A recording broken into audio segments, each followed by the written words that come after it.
তাবলীগের দাওয়াতের কাজ করতে যে এক ভাইয়ের হাতে আরেক ভাই খুন হয়, এমন নজির এই দেশে আছে না নাই?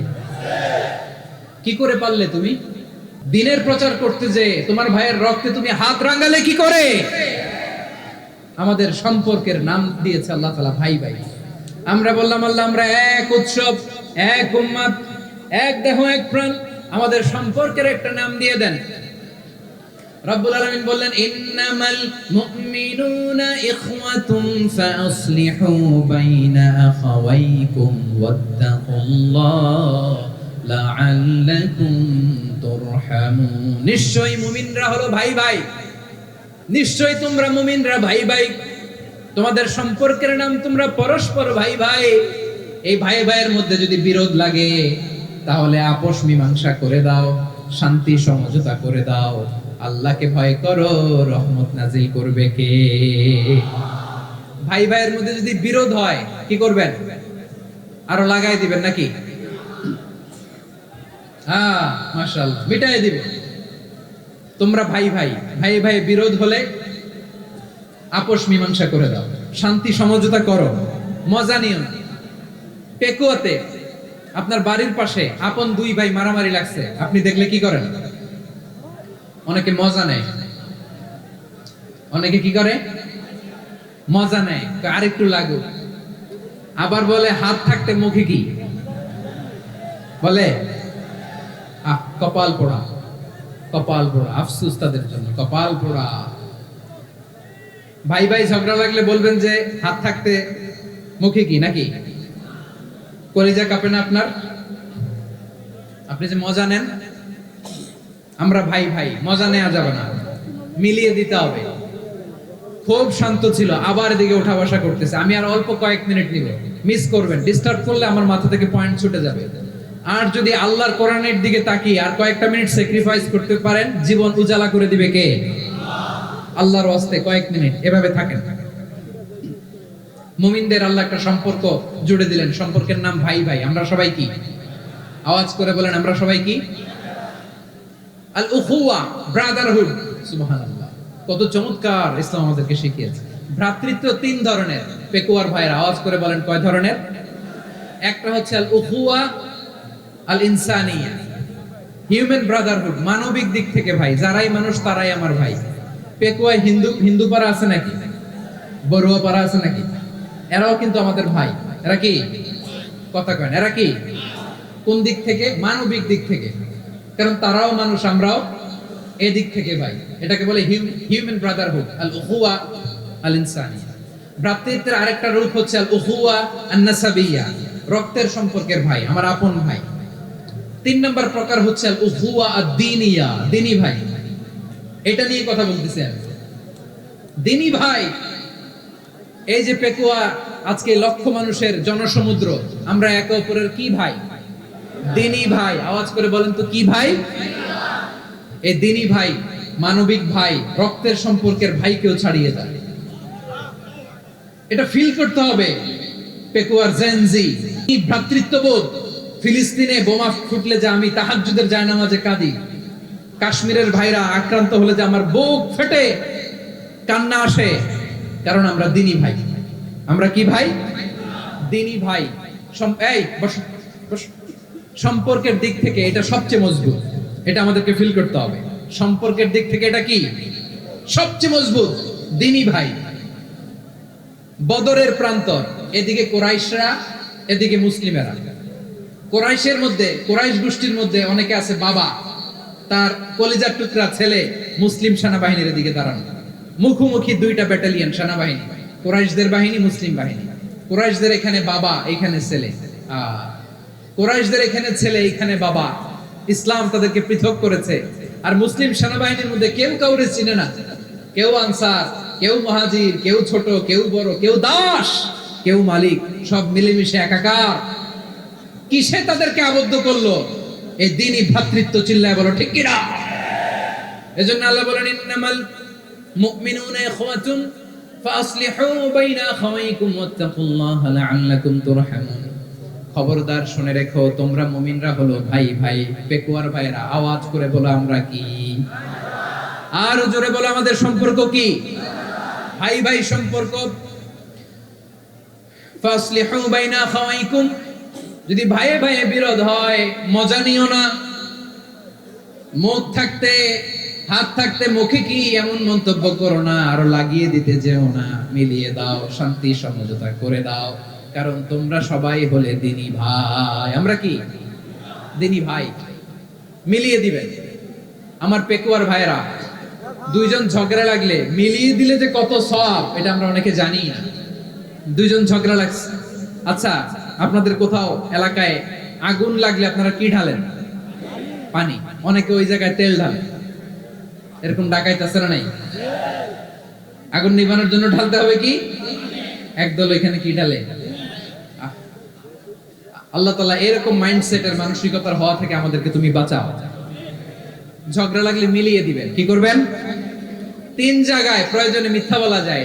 কয় জায়গায় মিথ্যা বলতে? তাওরিয়া, মানে কথা একটু ঘুরিয়ে বলবেন। 1 নাম্বার, আপনার ওয়াইফকে খুশি করার জন্য। সে একটু এরকম না বলে একটু কৌশল করে বললে খুশি হবে, ওটা বলা যায়। 2 নাম্বার,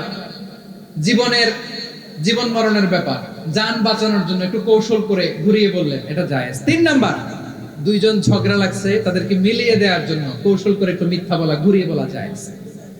দুইজনের মধ্যে দেখলেন যে সম্পর্ক খারাপ, একজনরে বললেন, ভাই সে তো ওই দিন আপনার ব্যাপারে অনেক প্রশংসা। কি আমার ব্যাপারে প্রশংসা? তার সাথে তো আমার মারাত্মক সম্পর্ক। কি বলবো? এই বললো আপনি নাকি এই করছেন ওই করছেন, অনেক প্রশংসা। লোকটার মন খুশি হয়ে যাবে তার ব্যাপারে, ঠিক কিনা? আবার তার সাথে যার ঝগড়া, ওরে যে বলুন, ভাই ওই দিন তো সে আপনার অনেক অ্যাপ্রিসিয়েশন করলো, অনেক। সে তো অবাক, কি বলে কি আমার? এই যে দুইজনের ব্যাপারে দুইজনের একটু ভালো ভালো কথা বলে দিচ্ছেন, একদিন দেখবেন রাস্তা দিয়ে হাঁটার সময় একে অপরকে সালাম দিয়ে ফেলছে, সালাম দিয়ে বুকে জড়ায় ধরছে, আছে না নাই? আবার মিলমিশ হয়ে গেছে। কিন্তু আমাদের স্বভাব হইলো, দুই প্রতিবেশী যদি একসাথে বসে একসাথে হাঁটে, দূর থেকে দেখলে আমাদের জ্বলে, আছে না নাই? ঘটনা কি? এই দুইটার মধ্যে এত মিল কে? এই দুইটার মধ্যে গিরিঙ্গি লাগানো যায় কিভাবে? হ্যাঁ, এই বন্ধুত্ব ফ্রেন্ডশিপ নষ্ট করা যায় কিভাবে? এরকম মানুষের কথা সবার না, আমাদের অনেকের মধ্যে আছে না নাই? আল্লাহর কাছে তওবা করেন, এই মানসিকতার যেন আমরা না হই, আমরা মিলিয়ে দিব। কানগুলো খরগোশের কানের মতো খাড়া করে শুনুন পেকুয়ার ভাইরা। বিশ্বনবী বলেন, আলা উখবিরুকুম বিআফদাল দারাজা, আলা উখবিরুকুম বিআফদাল মিন দারাজাতিস সিয়ামি ওয়াস সালাতি ওয়াস সাদাকা। হে আমার উম্মতেরা, নামাজ, রোজা, দান, দেখেন নামাজ, রোজা, দানের চেয়েও বড় কোন শ্রেষ্ঠ ইবাদতের কথা আমি কি তোমাদের বলবো না? সাহাবারা তো অবাক, বলে কি নামাজের চেয়ে বড় ইবাদত, রোজার চেয়ে বড়, দান করার চেয়ে বড় ইবাদত? সাহাবীরা বললেন, বালা ইয়া রাসূলুল্লাহ, নবী বলেন। বিশ্বনবী বললেন, নামাজের চেয়েও বড়, রোজার চেয়েও বড়, যাকাতের চেয়েও বড়, সাদাকার চেয়েও বড় একটা ইবাদত আছে, আমি কি তোমাদের বলবো না? সাহাবারা বললেন, ইয়া রাসূলুল্লাহ, বালা, অবশ্যই বলবেন, সেটা কি? বিশ্বনবী বললেন, ইসলাহু যাতিল বাইন। দুইজন যখন ঝগড়া লেগেছে, তোমার দুই ভাই যখন ঝগড়া লেগেছে, এই দুইজনের মধ্যে বিরোধ মিটিয়ে মীমাংসা করে দেয়া হচ্ছে সবচাইতে সেরা কাজ। দুইজন ঝগড়া লাগছে, ইসলাহু যাতিল বাইন, দুইজনের মধ্যে মিলিয়ে দেয়া, এটা নামাজ, রোজা, সাদাকার চেয়ে বেশি সওয়াব। সুবহানাল্লাহ, এত আস্তে, হ্যাঁ? ওয়াত্তাকুল্লাহ ওয়া আসলিহু যাতা বাইনিকুম, সূরা আনফাল। আল্লাহ বলেন, আল্লাহরে ভয় করো, ঝগড়া লাগলে মজা নিও না, ওয়াত্তাকুল্লাহ, আল্লাহরে ভয় করো, ফাসলিহু যাতা বাইনিকুম, মিলিয়ে দিও। তাহলে আমরা মিলায়ে দিব, রাজি আছেন তো? তাহলে আমরা এক উম্মাহ, এক উৎস থেকে এসেছি, এক দেহ এক প্রাণ, আমাদের সম্পর্ক বড় মজবুত, সীসাঢালা প্রাচীরের মতো, কেউ টলাতে পারে না, কেউ ভাঙতে পারে না, ঠিক কিনা? আবার আমাদের সম্পর্ক হলো ভাই ভাই, আমরা ঐক্যবদ্ধ থাকার জন্য দুনিয়ায় এসেছি। কেমন করে ঐক্যবদ্ধ থাকতে হয় দুনিয়াবাসীরে শেখানোর জন্য এসেছি। আল্লাহ বলেন, ও নবী, শুধু মুসলমানের মধ্যেই ঐক্য করলে হবে না, প্রয়োজনে ইহুদি নাসারাদের সাথে ঐক্য গড়ে তোলো। কথা শুনতেছেন? প্রয়োজনে আহলে কিতাবদের সাথে ঐক্যবদ্ধ হওয়ার আদেশ দিয়েছে কে? সবাই বলতে হবে, আওয়াজ করে বলেন। আহলে কিতাব, ইহুদি নাসারাদের সাথেও প্রয়োজনে ঐক্যবদ্ধ হওয়ার ঘোষণা দিয়েছে কে? বিশ্বনবী মক্কা থেকে মদিনায় হিজরত করতে গেছেন, ওখানে ইহুদিদের সাথেও কোয়ালিশন করেছেন। সুবহানাল্লাহ পড়বেন না? বনু কাইনুকা, বনু নাদির, বনু কুরাইজা, এই তিনটা দলের সাথে বিশ্বনবী কোয়ালিশন করেছেন একসাথে, কিন্তু তাদের বিশ্বাসঘাতকতার কারণেই তারা বহিষ্কৃত হয়েছে মদিনা থেকে। বিশ্বনবীর এখানে কোনো দোষ নাই, বিশ্বনবী ঐক্যবদ্ধ হতে চেয়েছেন। আল্লাহ তাআলা নবীরে বললেন, নবী তুমি তাদেরকে বলো, ও আহলে কিতাবের ভাইয়েরা, ইহুদি নাসারারা, এসো এসো এসো, আমরা এমন একটা বিশ্বাসের প্রশ্নে একত্রিত হই যে বিশ্বাস তোমাদের নবীরাও প্রচার করেছে, যে বিশ্বাস আমিও প্রচার করি, যে বিশ্বাসের কথা তোমাদের পবিত্র ধর্মগ্রন্থগুলোতে রয়েছে, আবার যে বিশ্বাসের কথা আমার কোরআনের মধ্যেও রয়েছে, আসলে ওই কথায় আমরা একত্রিত হই। সুবহানাল্লাহ। তাহলে ভিন্ন ধর্মী তাদের সাথে যখন আমরা ঐক্য করব, কিসের উপর ঐক্য? একটা কমন ফেইথ, একটা মৌলিক বিশ্বাসের উপর ঐক্য। আল্লাহ তাআলা বলছেন, কুলিয়া আহলাল কিতাবি তাআলাউ ইলা কালিমাতিন সাওয়াইন বাইনানা ওয়া বাইনাকুম আল্লা না'বুদা ইল্লাল্লাহ ওয়া লা নুশরিকা বিহি শাইআ ولا يتخذ بعضنا بعضا أربابا من دون الله فإن تولوا فقولوا اشهدوا بأننا مسلمون পড়েন আল্লাহু আকবার। রব্বুল আলামিন বিশ্বনবীকে ডেকে বললেন, নবী তোমার প্রতিবেশী ইহুদিদেরকে ডেকে বলো, তাআলাউ ইলা কালিমাতিন সাওয়াইন বাইনানা ওয়া বাইনাকুম, ও ইহুদিরা আসো, এক টেবিলে বসি, আসো এমন একটা কথার উপরে আমরা সবাই একমত হয়ে যাই, যেই কথা তোমরাও মানো আমরাও মানি, সেটা হচ্ছে আল্লাহ ছাড়া আমরা কারো ইবাদত করব না, আমরা সবাই মিলে ইবাদত করি একজনের, তিনি কে? আল্লাহ ছাড়া কারো ইবাদত চলবে না, আল্লাহর সাথে আমরা শরীক করব না, আল্লাহ ছাড়া নিজেরা নিজেদেরকে রব হিসেবে মানব না। এই তিনটা বিষয়ে যদি একমত হও, চলো আমরা একসাথে বসি, আমরা ঐক্যবদ্ধ হই। পড়েন সুবহানাল্লাহ। তাহলে দেখেন, ঐক্য কি শুধু মুসলমানদের মধ্যে না, প্রয়োজনে অন্য ধর্মের সাথে ঐক্যবদ্ধ হতে হয়। শেষ, আপনাদের ওয়াজ শেষ নাকি? হ্যাঁ, আমরা শেষ করে দিই, অনেক রাত হয়েছে। বসতেছে এরকম ওঠা বসা কেন রে ভাই? এজন্যই বড় মাহফিল গুলো পছন্দ হয় না। লক্ষ লক্ষ মানুষ আসবে, ওঠা বসা, ধাক্কা ধাক্কি, মারা মারি, পুরো মাইন্ডসেটটাই নষ্ট করে দেয়। আল্লাহর ওয়াস্তে করে বলার পরও এরপরে উঠতেছে, দাঁড়াচ্ছে। কে বলছে আপনাদেরকে 2 দিন আগে আসতে? রাতে মাহফিল বা দুপুরে মাহফিল, সকালবেলা চলে আসবেন, দুপুরে চলে আসবেন, জায়গা নাই পিছনে একটু দেখে চলে যাবেন। এই যে আগামীকালে তো এটা ইউটিউবে চলে যাবে, এই যে মুনকার নাকির কেরামান কাতিবিন, শত শত হাজার হাজার চলে আসছে, এরা রেকর্ড করে কালকে ছেড়ে দিবে, পেয়ে যাবেন। তো এইখানে ধাক্কা ধাক্কি, মারামারি, ওঠা বসা, এটা ঠিক না। নিয়ম হচ্ছে যারা আসছেন শেষ পর্যন্ত বসে থাকবেন। এটা কোরআনের মাহফিল, কোরআনের মাহফিলের কোনো আদবই আমরা রক্ষা করতে পারিনি। আল্লাহ আমাদেরকে মাফ করুন, আল্লাহ ক্ষমা করুন। ধাক্কা ধাক্কি, মারামারি করে, ওঠা বসা করে মাহফিলের সৌন্দর্য আমরা নষ্ট করে দিচ্ছি। আল্লাহর রাস্তায় কয়েকটা মিনিট বসেন। আমি মনে করতেছি এই কথাগুলো খুব গুরুত্বপূর্ণ। মাত্র আর 2-1টা কথা বলে আমি শেষ করে দেবো ইনশাআল্লাহ, আর দেরি করবো না। 2-1 মিনিট একটু বসেন, একটু বসেন, মেহরবানি করে। প্রিয় ভাইরা, ঐক্য, আমার দিকে তাকান। আল্লাহর রাস্তায় মুখ দিয়ে একটা আওয়াজ উচ্চারণ করবেন, আল্লাহর রাস্তায়। চলে যেতে চাইলে চলে যান। আল্লাহর ওয়াস্তে শব্দটা যদি কারো কানে যায়, আল্লাহর নামের ওসিলায় আল্লাহর ওয়াস্তে মুখ দিয়ে আওয়াজ করবেন। আমার দিকে তাকান, আল্লাহর ওয়াস্তে, আল্লাহর ওয়াস্তে। যদি পরিস্থিতি কখনো এমনও হয় শিরকের আড্ডাখানা, আপনি ঐক্য প্রতিষ্ঠার জন্য, ঐক্য রক্ষার জন্য তাও শুধু তাওহীদের দাওয়াত দিবেন, ওইখানে আক্রমণ করবেন না। এটা কোরআনের নীতি। কথা বুঝতে পেরেছেন? সামনে শিরকের কি কথা কয় না, শিরকের কি আড্ডাখানা, আখড়া। কিন্তু ঐক্য বজায় রাখার জন্য, গৃহযুদ্ধ এড়ানোর জন্য আপনি শুধু এটা যে শিরক, এটা হারাম, এটা থেকে তোমরা বেঁচে থাকো, শুধু দাওয়াত দিবেন, আপনি আক্রমণ করবেন না। এটা কোরআনের বিধান। সুবহানাল্লাহ কইবেন না? তো এই চমৎকার ঘটনাগুলো আপনারা শোনাইতে পারবো এরকম বিশৃঙ্খলা করলে। মূসা আলাইহিস সালাম আল্লাহর সাথে সরাসরি কথা বলতেন। ওয়া কাল্লামাল্লাহু মূসা তাকলিমা। সুবহানাল্লাহ পড়েন, আওয়াজ করে সবাই বলেন সুবহানাল্লাহ। এখন বনি ইসরাইল হচ্ছে পৃথিবীর সবচেয়ে গোয়ার জাতি। তারা বলে, মূসা তুমি যে আল্লাহর সাথে কথা বলো আমরা তো দেখি না, তুমি যে কথা বলো আমরা তো শুনি না, তো কি করতে হবে? বনি ইসরাইল বলে, আমাদের মধ্য থেকে 70 জন নিয়ে যাইতে হবে তোর পাহাড়ে, ওরা আয়েশা যদি কয় হয় আমরা শুনছি তাহলে বিশ্বাস করব।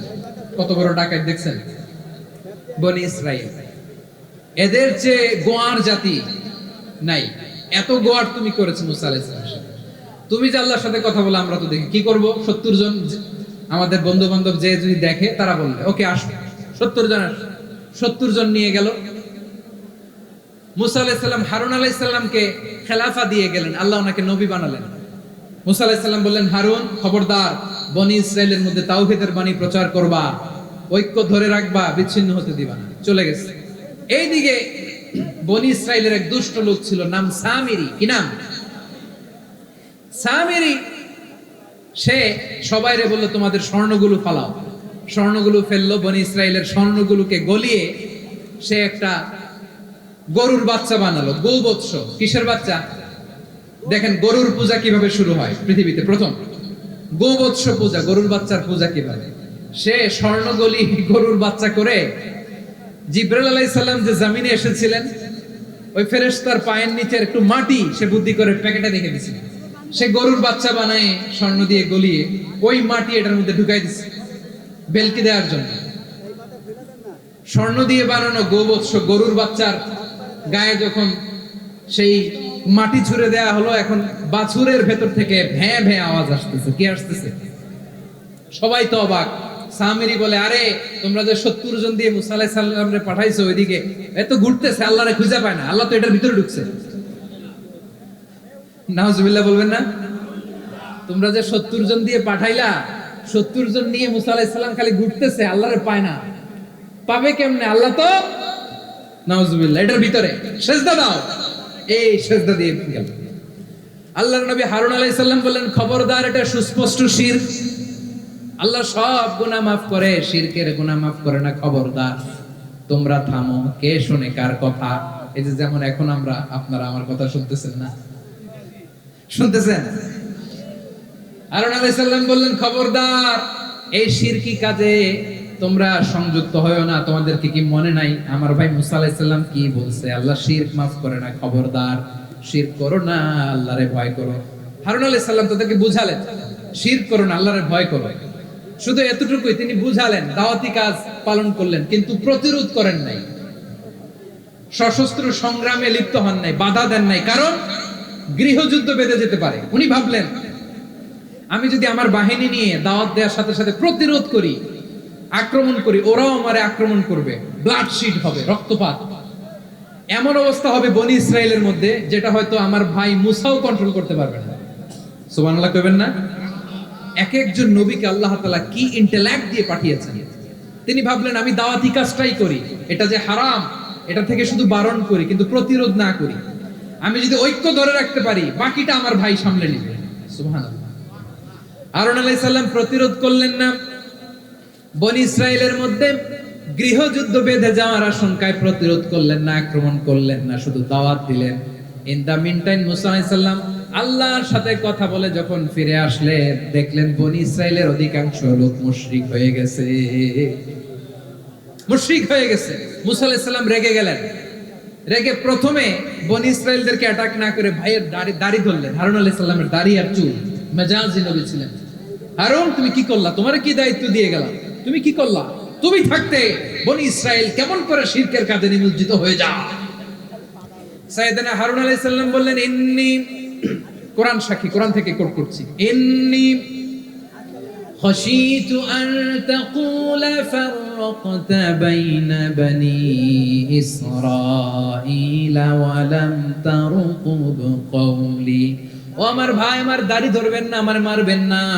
আমি ভয় করেছি, আমি ভয় পেয়েছি, না জানি আপনি বলেন তুমি কেন খাশিতু আন তাকুলা ফাররাকতা বাইনা বনি ইসরাঈল, আপনি এসে আমারে যদি বলেন তুমি কেন ঐক্য ধরে রাখলে না, কেন মারামারি হলো, কেন রক্তপাত হলো, তোমারে কি এই দায়িত্ব আমি দিয়ে দিয়েছিলাম? আমার কথার দিকে কি তুমি ভ্রুক্ষেপ করো নাই? আমি যে বলছি তাওহীদের বাণী প্রচার করবা আর ঐক্য ধরে রাখবা, আমার কথা কি শোনো নাই? আপনি আমারে ধমকাবেন, এই জন্য আমি প্রতিরোধ করি নাই, আক্রমণ করি নাই, গৃহযুদ্ধ আটকানোর জন্য, কিন্তু আমি দাওয়াত দিয়েছি। সুবহানাল্লাহ পড়ে। ঐক্য ধরে রেখেছেন। মুসা আলাইহিস সালাম মুহূর্তেই সামিরীকে আক্রমণ করলেন, অ্যাটাক করলেন, শাস্তি দিলেন। মুহূর্তেই ওই গোবৎস গরুর বাছুরকে ভেঙে চুড়ে মেসাকার করে সাগরের মধ্যে ভাসিয়ে দিলেন, পুরো বনি ইসরায়েলকে আবার তাওহীদের উপর প্রতিষ্ঠিত করলেন। পড়েন সুবহানাল্লাহ। এই ঘটনা থেকে শিক্ষা কি? শিক্ষা হচ্ছে আপনি শিরকের আড্ডাখানা দেখলেও বৃহৎ স্বার্থে তাওহীদের দাওয়াত দিবেন, প্রয়োজনে আপনি ঐক্য নষ্ট করবেন না। সুবহানাল্লাহ পড়বেন না? তাহলে ঐক্যের গুরুত্ব বেশি না কম বলেন? আওয়াজ করে বলেন। ওয়াতাসিমু বিহাবলিল্লাহি জামিআ, আল্লাহর রশিকে আঁকড়ে ধরো। ওয়ালা তাফাররাকু, তোমরা বিচ্ছিন্ন হয়ো না। পেকুয়ার ভাইরা আওয়াজ করে বলেন তো আদেশটা কার? এখন বলেন আমাদের ঐক্যবদ্ধ জীবনের দরকার আছে না নাই? এই যে ডক্টর মোহাম্মদ ইউনূস আমাদের লিডার, উনি যে আমাদেরকে জাতীয় ঐক্যের আহ্বান জানিয়েছে, ওনার আহ্বানে আমাদের সাড়া দেওয়ার দরকার আছে না নাই? রাজনীতিবিদদের যে ডাকছে খুশি লাগে নাই আপনার? আলেমদের ডাকছে খুশি লাগে নাই? আলহামদুলিল্লাহ বলবেন না?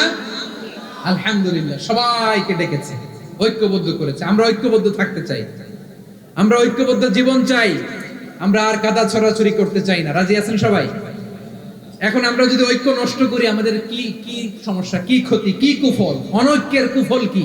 কয়েকটা কুফলের কথা বলে শেষ করব। প্রিয় ভাইরা, what are the drawbacks and disadvantages of division, social and political division in the society, disunity? আমরা যদি বিচ্ছিন্ন হই, একে অপরের যদি মারামারি করি, একজন যদি আরেকজনের কাফের ফতোয়া দেয়, আমাদের কি ক্ষতি? শুনবেন? কথা কয় না, শুনবেন? এক নাম্বার ক্ষতি হচ্ছে আমরা যদি বিচ্ছিন্ন হই, আমাদের শক্তি কমে যাবে, আমাদের পাওয়ার আমরা হারাবো। আমাদের কি হারাবো? পাওয়ার। মনে রাখবেন, যখন আমি একা থাকি তখন আমি ব্যক্তি, যখন আমরা সবাই মিলি তখন আমরা শক্তি। এই শক্তি নিয়ে আমাদের সামনে এগিয়ে যাওয়ার দরকার আছে না নাই? তাহলে আমরা যদি নিজেরা বিরোধে লিপ্ত হই, আমাদের ক্ষমতা, পাওয়ার ছুটে যাবে। আমরা এই পাওয়ার হারাতে চাই না, ঠিক কিনা বলেন? রব্বুল আলামিন ঠিক তাই বললেন। রব্বুল আলামিন বললেন, খবরদার, ওয়াতিউল্লাহ ওয়া রাসূলাহু ওয়া লা তানাযাউ ফাতাফশালু ওয়া তাযহাবা রিহুকুম ওয়াসবিরু ইন্নাল্লাহা মা'আস সাবিরিন। আল্লাহর আনুগত্য করো, নবীর আনুগত্য করো, কিন্তু খবরদার নিজেরা বিরোধে লিপ্ত হয়ো না, নিজেরা মারামারি করো না, তাহলে তোমাদের শক্তি কমায় দিবে কে? ফাতাফশালু, তোমরা সাহস হারাবা, ওয়া তাযহাবা রিহুকুম, তোমাদের শক্তি কমে যাবে, পাওয়ার কমে যাবে।